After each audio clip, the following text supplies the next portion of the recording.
जहाँ चिंतन शक्ति जी मौलिक उन्नत बुझा हेब तार भाषा से मौलिक से उन्नत। अवश्य ओडिया भाषा और साहित्य रही एक विराट समृद्ध इतिहास। शह शह वर्ष घात प्रतिघात सत्ते ओडिया भाषा और साहित्य निजर अस्तित्व जाहिर कर बसी। वर्तमान ओडिया भाषा को मिली शास्त्रीय मान्यता। भारत वर्ष में हाथ गणती केतोटी प्राचीन भाषा भितर ओडिया भाषा को प्राप्त होती शास्त्रीयता विश्व मुकुट।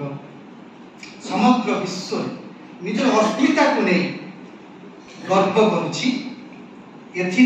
किंतु एते उल्लसित हेबार कारण नहीं, कारण शास्त्रीयता पर रही एक ट्राजिक परिणति जहाँ भाषा पाई मृत्यु घंटी सदृश। कारण समग्र विश्व अधिकांश तथाकथित शास्त्रीय भाषा आज मृत पाए बा अथवा मृत। यह कह जाए जे शास्त्रीय भाषा पाई रही थाए मृत्युर संभावना। एतादृश शास्त्रीय मान्यता प्राप्त तालिका देखिले आपण माने चिंतारे पड़े, अनेक द्वंद्व धराक्रांत होइजिबे। शास्त्रीय भाषा रे जो तालिका रही से ग्रीक, लाटिन, हिब्रू एवं सही परि सर्व प्राचीन शास्त्रीय भाषा जहाँ मृत अवस्था आज पहुंची सेगुड़िक है पार्सिया, सुमेरिया, आरबीय भाषा जार स्थिति तद्रुप। मात्र चाइना भाषा यार व्यतिक्रम।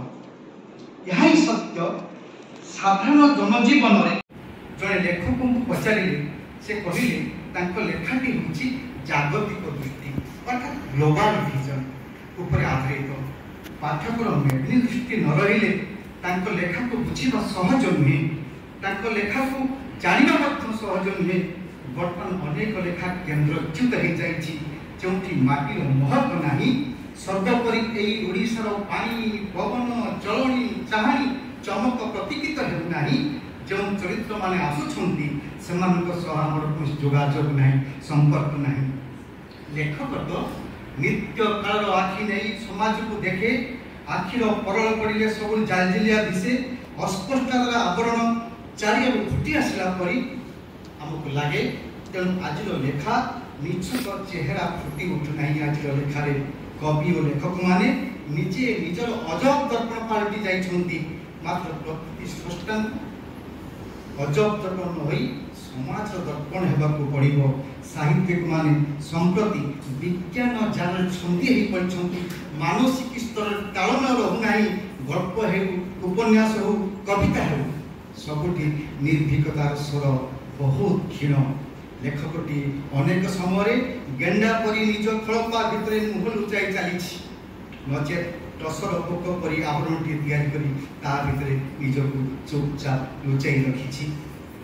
एकदा विशिष्ट साहित्य स्रष्टा जड़े पदस्थ अध्यापक वर्तमान केते गुड़िए गल्प नहीं जड़े आधुनिकतार जजाई गान करुवा जड़े कथाकार पाखु गले आउ गल्पर प्लट चरित्र मान संपर्क में बुझे देवा कहले, किंतु 20-30 मिनिट गलत धर्म बहुत चेष्टा करे भी से अनभिज्ञता प्रकाश कले।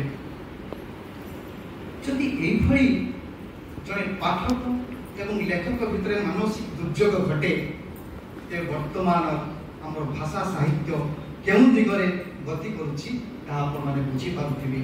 आज लेखक रास्तार दोछकी उपरे ठिया होइछि, से केउं आड़ को जीव। गोटी आड़े मार आह्वान, अन्नआड़े जागतिक डाक। स्रष्टाटी गांधीर का नहीं जगतर कल्याण करिब ना दुर्योधन को विजयी हुई बोली आशा पोषण करिब। यार भितर प्रतिटी सारस्वत सेवी को भागवत वर्णित अवधूत हेबाकू पड़िब। से पाठक को 24 गुरुर संवाद शुणेब अथच निजे निराशक्त रहिब। तेरे वर्तमान कथा होछि कथा जगत रे बेपरवाही विलक्षण सामना को आसुछि। केतेक स्रष्टा राति अधिया निज टीआरपी बढ़ावा मौलिक रचना पथ दबाची कहानी फकीर मोहन सेनापति मते छाड़ी नांती से माने एई गल्प को नहीं मु सामना करिछि। किछि दिन पूर्व मु ए संपर्क रे बोलो दास मध्य व्यक्तिगत भार फोन करथिली। से गाल्पी को नाम उच्चारण करू नाही।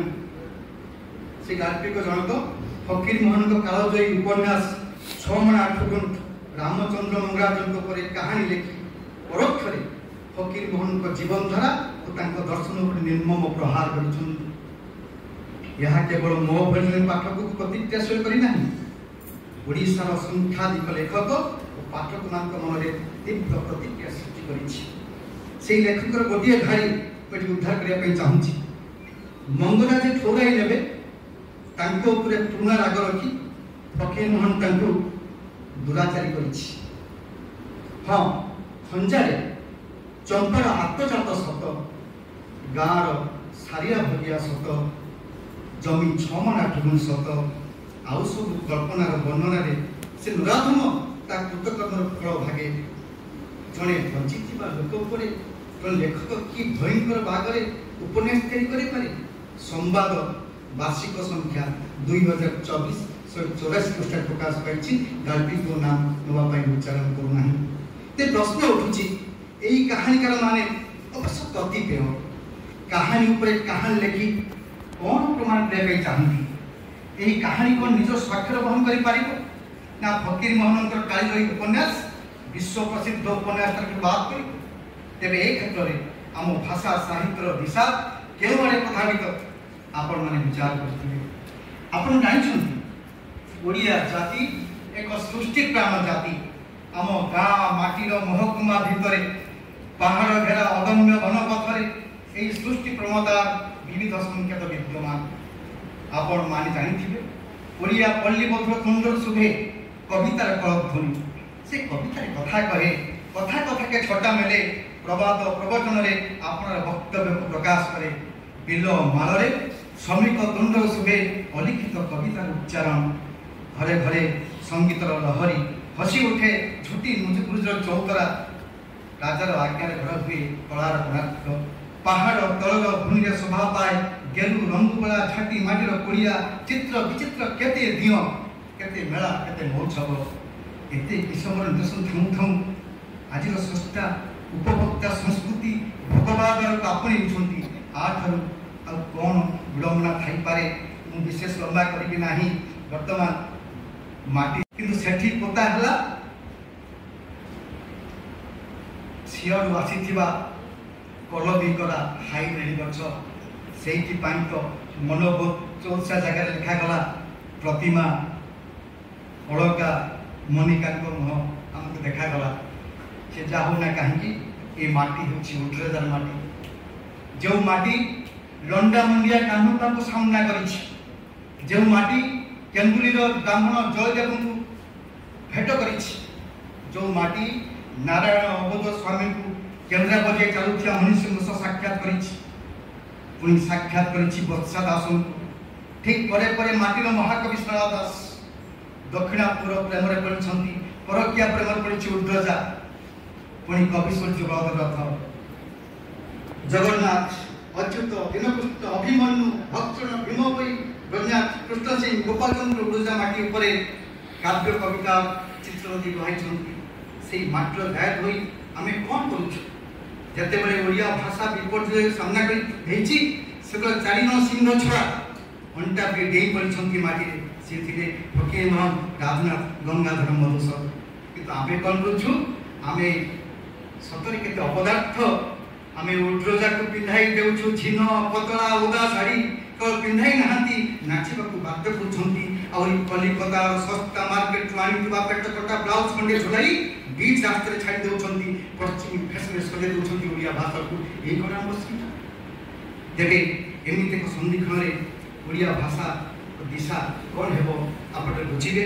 मु गोटिए छोटिया एग्जांपल देबी जानिबे आगामी काले जो ओडिया भाषा कौन दिगो गाउची तार मोर वक्तव्य शेष करबी। बुझिलु ब्रदर